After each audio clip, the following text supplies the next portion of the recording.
जय हिंद दोस्तों। कैसे हो आप सभी लोग? उम्मीद है मस्त और बिंदास होंगे और अपनी पढ़ाई को जबरदस्त तरीके से कर रहे होंगे।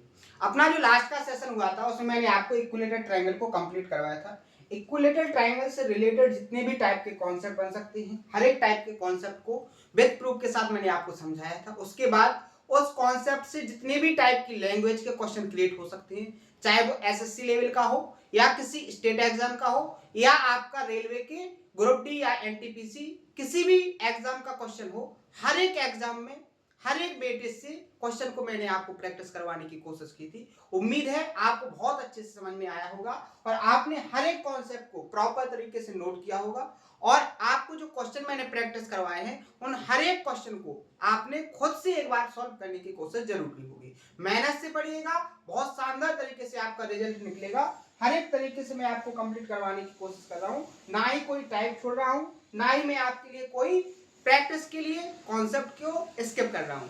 हर एक कॉन्सेप्ट, चाहे छोटा कॉन्सेप्ट हो, चाहे लेंथी कॉन्सेप्ट हो, चाहे डिफिकल्ट लेवल का कॉन्सेप्ट हो, चाहे प्री लेवल का हो या मेंस लेवल का, हर एक कॉन्सेप्ट को मैं आपको कंप्लीट करवा रहा हूँ और इतने आसान तरीके से कि आप किसी भी बैकग्राउंड से रहे हो, जो स्टैंडर्ड आपकी क्लासेस हैं 12th तक आपका कोई भी बैकग्राउंड रहा हो, आपको बहुत शानदार तरीके से समझ में आ रहा होगा। ठीक है, तो हर एक तरीके से आपको प्रिपेयर करने की कोशिश है मेरी। आप भी पूरी कोशिश कीजिएगा कि आपसे कोई भी टाइप या कॉन्सेप्ट ना छूटे। ठीक है, अगर कोई नया है तो उससे गुजारिश करेंगे कि आप लास्ट की ज्योमेट्री के जितने भी टाइप के सेशन हो चुके हैं, हर एक सेशन को कंप्लीट कर लें, हर एक सेशन के प्रॉपर तरीके से नोट बना लें और उनमें जो क्वेश्चन मैंने आपको प्रैक्टिस करवाए हैं, लगभग अभी तक अपने ज्योमेट्री से 700 से 800 क्वेश्चन प्रैक्टिस हो चुके हैं और आप अनुमान लगा सकते हो इसमें कम से कम 150 से 200 के समथिंग कॉन्सेप्ट हो चुके हैं।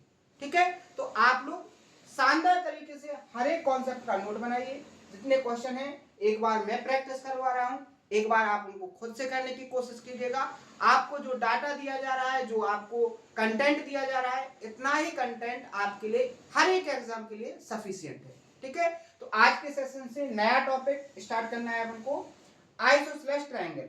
मैंने बोला था कि अपन को इक्विलेटरल ट्रायंगल, आइसोसेलेस ट्रायंगल और राइट एंगल ट्रायंगल, इन तीन ट्रायंगलों को प्रॉपर तरीके से स्पेशल तरीके से पढ़ना है, क्योंकि आइसोसेलेस ट्रायंगल, इक्विलेटरल ट्रायंगल और राइट एंगल ट्रायंगल, इन तीनों ट्रायंगलों से स्पेशल जो कॉन्सेप्ट होते हैं जिन पर हर एक एग्जाम में एक एग्जामिनर क्वेश्चन को बहुत शानदार तरीके से लैंग्वेज को मॉडिफाई करके क्वेश्चन को क्रिएट करता है और 99% जो स्टूडेंट होते हैं वो केवल इनके बेसिक तक सीमित रहते हैं। इनके जो एडवांस लेवल के कॉन्सेप्ट होते हैं जिनको अपन स्पेशल करके कंप्लीट कर रहे हैं, उनको वो सीखते ही नहीं है, उनको वो प्रेपर करते भी नहीं है, तो उनके क्या होते हैं, ज्यादातर क्वेश्चन स्किप हो जाते हैं क्योंकि उनको वो कॉन्सेप्ट नहीं आता है। और जो स्पेशल कॉन्सेप्ट है आपने देखा होगा बहुत लेंथी लैंग्वेज बनती है उन कॉन्सेप्टों पर, लेकिन उनके सॉल्यूशन बहुत छोटे होते हैं। लेकिन छोटे कब होंगे, जब आप उस कॉन्सेप्ट को समझ लोगे। क्लियर है, तो मैंने बहुत अच्छे से इक्विलेटरल ट्रायंगल करवाया है। इसके बाद अपना जो दूसरा ट्रायंगल है वो है आइसोसेलेस ट्रायंगल। तो अपन हेडिंग बनाएंगे क्या, isosceles triangle, isosceles triangle. Hindi में लिखेंगे इसको क्या, समद्विबाहु त्रिभुज। क्या हो जाएगा, समद्विबाहु त्रिभुज। आप देखोगे कि आपकी डेफिनेशन हेडिंग में ही दिखाई दे रही है। समद्विबाहु, सम का मतलब क्या होता है, बराबर, बाहु का मतलब क्या होता है, भुजा, और त्रिभुज का मतलब होता है त्रिभुज। तो एक ऐसा त्रिभुज जिसकी दो भुजाएं इक्वल हो, तो उस ट्रायंगल को आप क्या नाम दोगे, आइसोसेलेस ट्रायंगल, यानी कि समद्विबाहु त्रिभुज। क्लियर है, आप अपने इसको डायग्राम से समझेंगे कि आइसोसेलेस ट्रायंगल से कौन कौन से कॉन्सेप्ट बन सकते हैं जिनसे एक एग्जामिनर क्वेश्चन को क्रिएट कर सकता है। ठीक है, तो ध्यान से समझना, जितने भी टाइप के कॉन्सेप्ट बनेंगे सबसे इंपॉर्टेंट जो कॉन्सेप्ट होंगे, चाहे वो बेसिक में हो चाहे एडवांस लेवल में, पहले मैं उन हर एक कॉन्सेप्ट को डायग्राम से आपको समझा रहा हूं। ठीक है, इसके बाद आपको उनका प्रूफ दूंगा। ठीक है, ये सारे कॉन्सेप्ट अपन लास्ट के सेशन में कर चुके हैं। जैसे जब मैंने आपको ट्रायंगल के सेंट्रॉइड स्टार्ट किया था, जैसे इनसेंटर, सरकम सेंटर, ऑर्थो सेंटर और सेंट्रॉइड। इनमें अपन ने डिस्कस किया है इनके बारे में, equilateral triangle, isosceles triangle, right angle triangle. लेकिन कुछ ऐसे टाइप हैं जो अपन ने डिस्कस नहीं किए हैं, वो अपन यहाँ डिस्कस करेंगे। तो जो कर चुके हैं उनको तो रिवीजन करेंगे ही करेंगे, लेकिन उसके बाद जो स्पेशल बन रहे उनका भी यहाँ पर डिस्कस करेंगे और उन पर क्वेश्चनों की प्रैक्टिस भी करेंगे। ठीक है, मैंने आपके सामने एक ट्रायंगल बनाया है। इस ट्रायंगल का नाम है एबीसी। A B C. यहां पर दिया गया है कि जो ए बी की लेंथ है वो आपकी ए सी के बराबर है, यानी कि जो आइसोसेलेस ट्रायंगल है ए बी सी, इसमें आपकी दो साइड ए बी और ए सी आपस में कैसी हैं, इक्वल है। ए बी के बराबर क्या है आपका, ए सी। तो ये क्या बन गया आपका, इक्विलेटरल आइसोसेलेस ट्रायंगल। क्लियर है। आपको मैंने एक थ्योरम कंप्लीट करवाई थी कि जो इक्वल साइड होती हैं उनके आमने सामने के जो एंगल होते हैं वो कैसे होते हैं, इक्वल। आप यहाँ पर देखोगे ए बी और ए सी आपस में दोनों कैसी हैं, इक्वल साइड है। तो आप जो एंगल ए सी के सामने का होगा वही सेम एंगल आपका ए बी के सामने होगा। अगर एक थीटा एंगल है तो ये भी क्या होगा आपका, थीटा एंगल। क्लियर है। यहां तक किसी को कोई प्रॉब्लम, शानदार तरीके से समझिएगा, बिल्कुल आसान भाषा में आपको समझाने की कोशिश करूंगा। ठीक है, तो सबसे पहले कॉन्सेप्ट हो गया कि जो इक्वल साइड होती है आइसोसेलेस ट्रायंगल में, उनके आमने सामने के जो एंगल होते हैं वो इक्वल लेंथ के होते हैं। क्लियर है, एक बात यहां तक कंप्लीट हो गया। नेक्स्ट कॉन्सेप्ट यहां से क्या बनेगा कि जो इक्वल साइड है, इक्वल साइड का जो कॉमन वर्टेक्स है, यहां पर आप देख रहे हैं ए बी और ए सी का जो कॉमन वर्टेक्स है ए, क्या है, कॉमन वर्टेक्स है ए। अगर हम इस कॉमन वर्टेक्स से अपोजिट साइड पर, वर्टेक्स के अपोजिट साइड बीसी पर परपेंडिकुलर खींचते हैं, परपेंडिकुलर का मतलब क्या होता है, 90 डिग्री का एंगल से किसी साइड को खींचना। क्लियर है। तो आप यहां पर देखोगे दो ट्रायंगल बन जाएंगे आपकी, क्या हो जाएगा, यहां पर दो ट्रायंगल बन जाएंगे। अगर यहां पर पॉइंट डी है, ए डी आपका परपेंडिकुलर है बीसी पर, यहां पर मैं लिखता भी जाऊंगा, ए डी परपेंडिकुलर है आपकी साइड बीसी पर। क्लियर है। तो यहां पर दो ट्रायंगल बने, ए डी सी और ए डी बी। ध्यान से देखो, ए डी सी और ए डी बी, ये दो ट्रायंगल जो हैं ये आपस में कैसे होंगे, सिमिलर होंगे। कैसे होंगे, सिमिलर। कैसे, ध्यान से देखो, दोनों ट्रायंगल में ए बी की जो लेंथ है वो ए सी के बराबर है। दूसरी जो बात है, यहां पर ये एंगल थीटा है और ये एंगल भी थीटा है, और एक एंगल इसमें क्या है, 90 डिग्री का। तो दो एंगल बराबर हो गए और एक साइड बराबर हो गई। तो आप क्या कहोगे कि एंगल साइड एंगल से ये दोनों जो छोटे छोटे ट्रायंगल बनाए ये दोनों कैसे होंगे, सिमिलर होंगे। और अगर सिमिलर हैं, ये सिमिलर भी होंगे और एक दूसरे के कॉन्ग्रुएंट भी होंगे, सर्वांगसम भी होंगे। क्योंकि आप यहां पर देखो, साइड भी कॉन्ग्रुएंट और सिमिलर में क्या होता है, अगर सिमिलर होंगे तो करस्पॉन्डिंग रेशियो इक्वल होगा, और अगर कॉन्ग्रुएंट होंगे तो उनकी प्रत्येक लेंथ कैसी होगी, इक्वल होगी। तो यहां पर देखो आपका ए बी आपका ए सी के बराबर हो गया। क्लियर है। ये जो बी एंगल है वो सी एंगल के बराबर हो गया। यहां पर आपका ये जो एंगल है ये 90 एंगल इस 90 एंगल के बराबर हो गया, इक्वल हुआ। तो ये सिमिलर भी बनेंगे और कॉन्ग्रुएंट भी बनेंगे। अब कॉन्ग्रुएंट यहां पर अगर मानोगे तो आप यहां पर देखोगे, अगर ये दोनों ट्रायंगल आपके कॉन्ग्रुएंट हैं तो जो एंगल आपका यहां पर ये बन रहा है सेम साइज का, ये भी एंगल होगा, होगा कि नहीं होगा। ये दोनों एंगल कैसे होंगे, इक्वल होंगे कि नहीं होंगे। बात समझ में आई। तो आप यहां से क्या बोलोगे कि एडी आपने खींचा परपेंडिकुलर था, लेकिन ये क्या हो गया आपका, एंगल बाइसेक्टर भी हो गया। क्या हो गया, एंगल बाइसेक्टर। आपने एडी को खींचा है परपेंडिकुलर, लेकिन जब आपने और आगे देखा तो प्रॉपर्टी निकल के आई कि जो परपेंडिकुलर है बेसिकली वो एंगल बाइसेक्टर भी है। क्या है, एंगल बाइसेक्टर भी है। और आगे आप देखोगे तो यहां अगर ये एंगल बराबर है इस एंगल के, तो इस एंगल के सामने की ये वाली साइड, और इस एंगल के सामने की ये वाली साइड, ये कैसे होंगे? इक्वल होंगी कि नहीं होंगी? बिल्कुल होंगी, आपको बहुत अच्छे से पता है, क्योंकि ये दोनों ट्रायंगल कैसे हैं?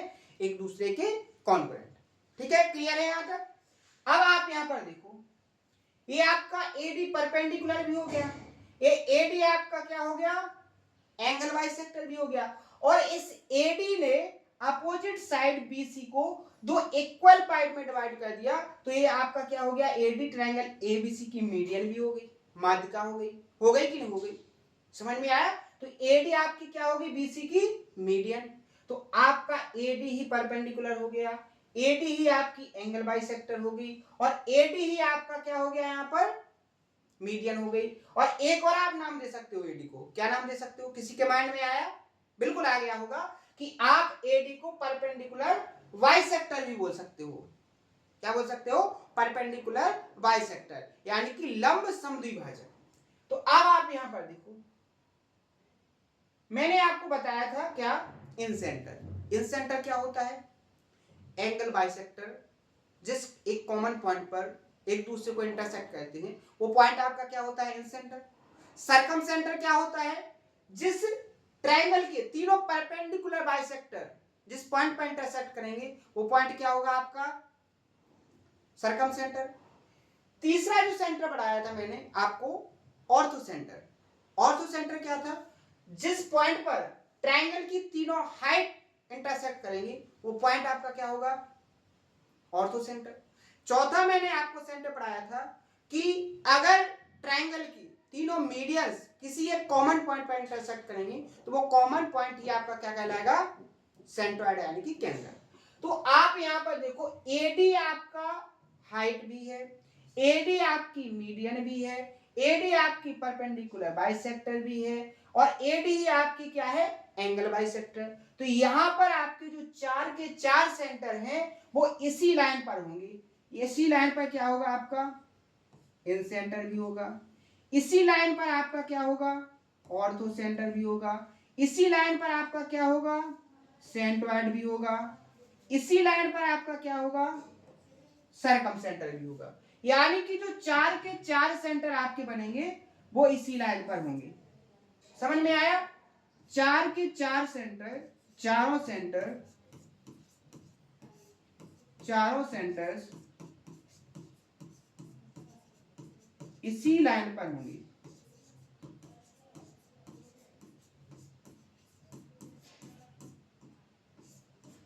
समझ में आया? यहां पर एक बात ध्यान रखना है, अगर इक्विलेटरल ट्रायंगल होगा, तो इक्विलेटरल ट्रायंगल में एक ही पॉइंट पर, ध्यान से समझो, इक्विलेटरल ट्रायंगल में एक ही पॉइंट पर चारों सेंटर होंगे, लेकिन आइसोसेलेस ट्रायंगल में एक ही लाइन पर अलग अलग पॉइंटों पर आपके चारों सेंटर होंगे। यहां तक क्लियर हो गया कि नहीं हो गया? ध्यान से देखना, मेहनत से पढ़ोगे आपको हर एक कॉन्सेप्ट समझ में आएगा, और आप लापरवाही से पढ़ोगे तो आपको बहुत ज्यादा कठिनाई होगी कॉन्सेप्ट को समझने में। मैंने हर एक कॉन्सेप्ट को समझाया है, और अभी भी मैंने हर एक कॉन्सेप्ट को एक्सप्लेन किया है कि आपके चारों सेंटर आपकी एडी लाइन पर है, तो क्यों है। मैंने हर एक की पॉइंट को एक्सप्लेन कर दिया है यहाँ पर कि आपका जो एडी है वो आपकी क्या है? एंगल बाइसेक्टर, इसलिए इस पर क्या होगा? इन सेंटर। एडी ही आपकी क्या है? इस ट्रायंगल की हाइट है, तो आपका यहीं पर क्या होगा? ऑर्थो सेंटर होगा। एडी ही आपकी क्या है? मीडियन है, तो आपका इसी लाइन पर क्या होगा? सेंट्रॉइड, केंद्रक होगा। अब एडी जो है यही आपकी क्या है? परपेंडिकुलर बाइसेक्टर, तो इसी पॉइंट पर आपका क्या होगा? सरकम सेंटर, यानी कि परिकेंद्र। क्लियर हो गया यहां तक? ये आपका हो गया आइसोसेलेस ट्रायंगल से रिलेटेड जो बेसिक कॉन्सेप्ट है। बेसिक कॉन्सेप्ट, इन्हीं कॉन्सेप्टों से एक एग्जामिनर क्वेश्चन को क्रिएट करता है। एक कॉन्सेप्ट और है, उसको समझो इसी पर। जैसे आपके सामने कोई आइसोसेलेस ट्रायंगल है, ये बन गया आपके सामने एक आइसोसेलेस ट्रायंगल, ए बी और सी। इस आइसोसेलेस ट्रायंगल में आपकी ये हो गई हाइट, क्या हो गई? हाइट। ए और ए बी और ए बी पूरी हो गई आपकी 2b। ठीक है, टोटल आपकी कितनी हो गई? 2b। ये टोटल जो लेंथ है वो कितनी हो गई 2b। क्लियर है? और आपकी ये हो गई ट्रायंगल की हाइट, जो आइसोसेलेस ट्रायंगल है इसकी हाइट। तो आइसोसेलेस ट्रायंगल का जो एरिया होगा, एरिया क्या होगा यहां पर, एरिया होगा आपका 1/2, बेस कितना है 2b और हाइट कितनी है h, हाइट कितनी है h। आप इसको सॉल्व करोगे तो इस 2 से ये 2 कैंसिल हो जाएगा, तो एरिया क्या निकल के आएगा b इंटू एच। b है क्या, जो आपने हाइट खींची है, हाइट ने जो अपोजिट साइड को डिवाइड किया है उसका एक टुकड़े की लेंथ। तो आपका जो एरिया होगा आप यहां से डायरेक्ट निकाल सकते हैं कि हाइट और इस लेंथ का क्या होता है, प्रोडक्ट होता है। डायरेक्ट आप कह सकते हो h इंटू बी, क्या कह सकते हो h इंटू बी। क्लियर है? अगर मान लीजिए आपको ट्रायंगल की साइड, इक्वल जो साइड है वो 41 है, ठीक है, और ट्रायंगल की जो हाइट है वो 9 है। ट्रायंगल की हाइट कितनी है 9 है। तो इस कंडीशन में मैं अगर आपसे पूछूं, इस कंडीशन में मैं आपसे अगर पूछूं कि आपका इस ट्रायंगल का एरिया क्या होगा, तो आपको यहां पर पता होगा कि अगर ये 41 है, ये भी 41 है, ये 9 है, तो यहां आप देख रहे हैं ये राइट एंगल ट्रायंगल बनना है, 9 41, तो ये आपका बी की वैल्यू कितनी हो जाएगी 40।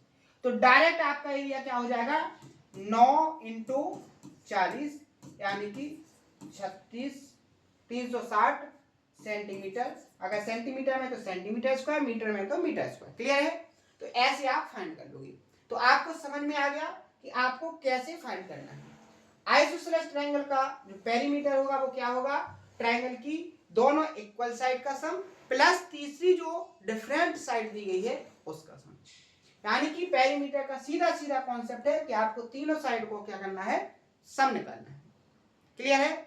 तो ये थे आपके आइसोसेलेस ट्रायंगल से रिलेटेड कॉन्सेप्ट। इसके अलावा कोई भी कॉन्सेप्ट नहीं बनता है। अब अपन इस कॉन्सेप्ट से रिलेटेड क्वेश्चनों की प्रैक्टिस करेंगे कि एग्जामिनर कैसे कैसे क्वेश्चन को क्रिएट कर सकता है। क्लियर है?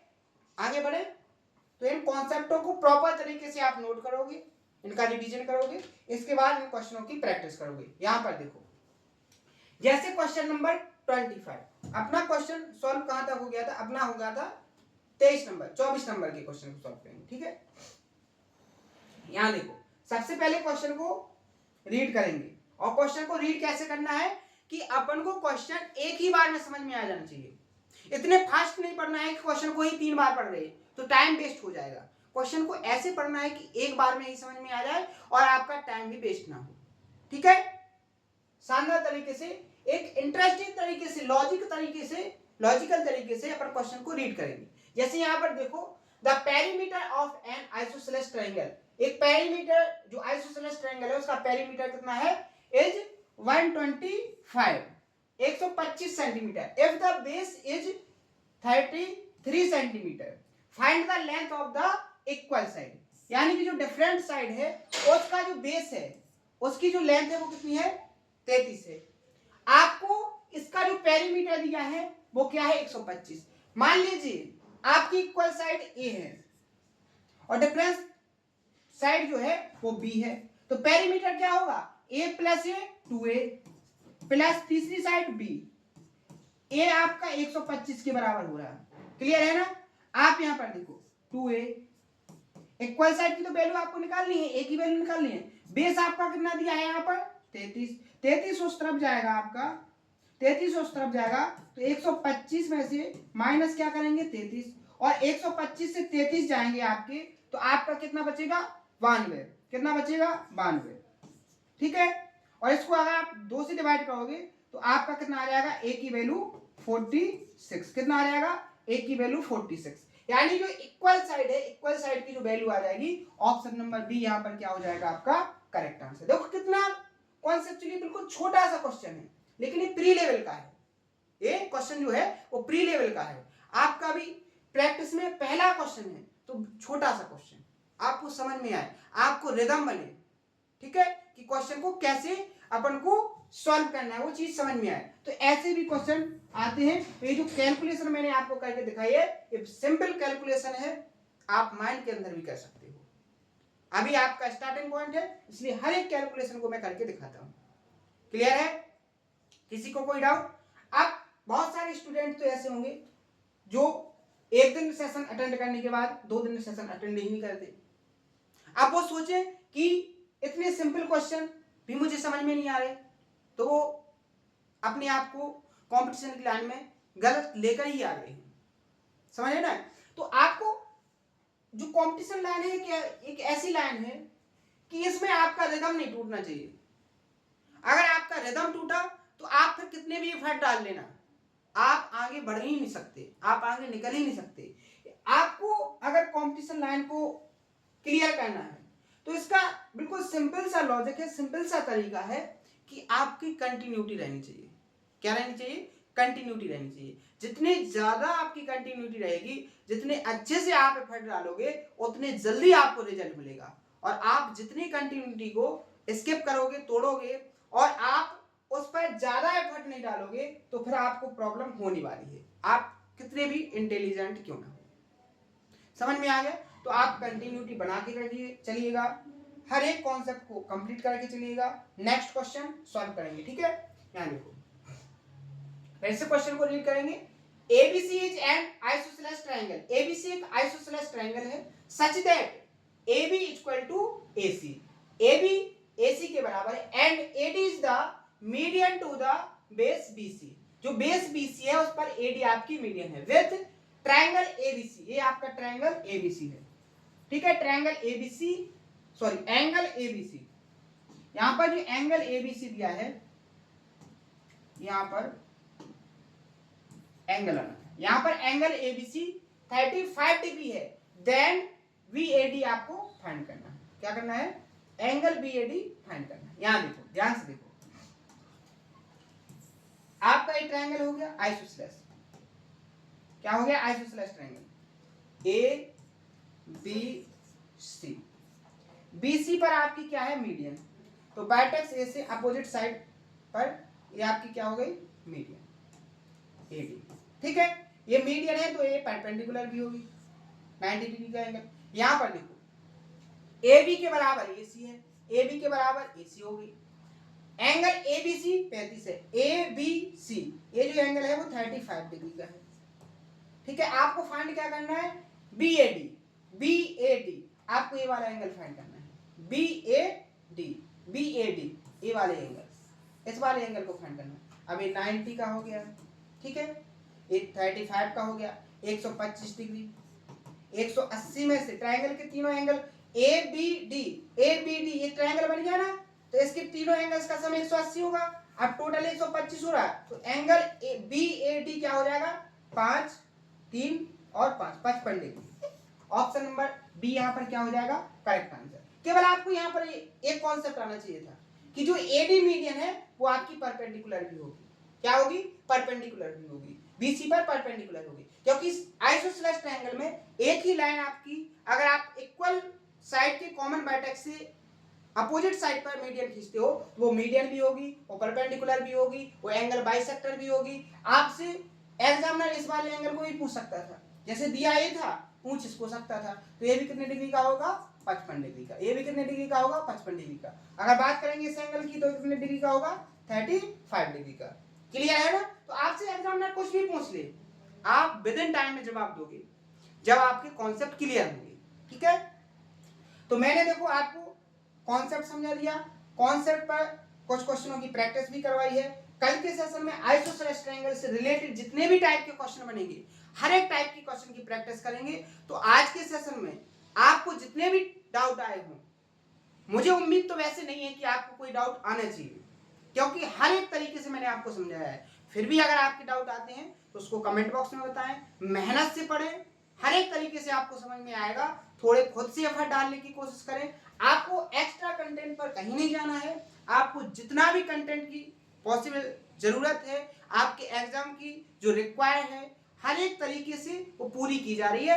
आपकी इतने ही कंटेंट में आप किसी भी एग्जाम में बैठ जाना, आपका 100% तरीके से इसके बाहर नहीं जा सकता है।